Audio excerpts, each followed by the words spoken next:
The present CCEOP 2022 project is the follow-up of the efforts already undertaken in 2019 by the Ministry of Public Health, with the support of technical and financial partners, which consists of progressively equipping all the basic health centers of solar refrigerators for the safe preservation of vaccines.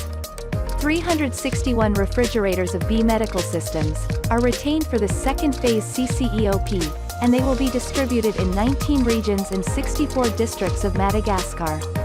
It is the DCO Consulting Company, as the permanent representative of B Medical Systems in Madagascar, which will be in charge of the delivery, assembly of each of these refrigerators and will provide training to the health officials at the local level, particularly on the proper use and preventive maintenance of these materials.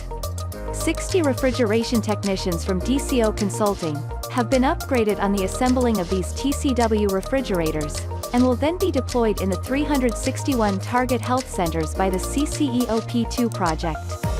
They will be in charge of the assembling and startup of the solar refrigerators in the field, and will provide training to the health officials in each health center benefiting from the materials.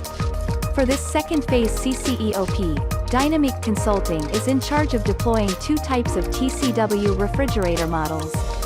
300 units of TCW40 SDD2, each having a storage capacity of 36 liters of vaccine and 8 ice packs of 0.6 liter, and 60 units of TCW2043 SDD2 for 70 liters of vaccine storage capacity and 17 ice packs of 0.6 liter per refrigerator unit.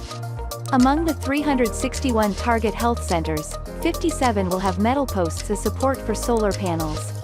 Posts specially designed according to the technical norms of B Medical Systems. Mounting racks have already been set up by DCO Consulting 2 months before the delivery of the refrigerator. B Medical Systems offers 10 years guarantee on all these solar refrigeration materials, and their corrective maintenance will be completely free, under the express condition that preventive maintenance as respected. DCO Consulting handled the reception of 316 refrigerators from the time of their departure from the port of Toamasina and carried out their respective delivery on the 20th of November 2021. All the field operations were done in 3.5 months.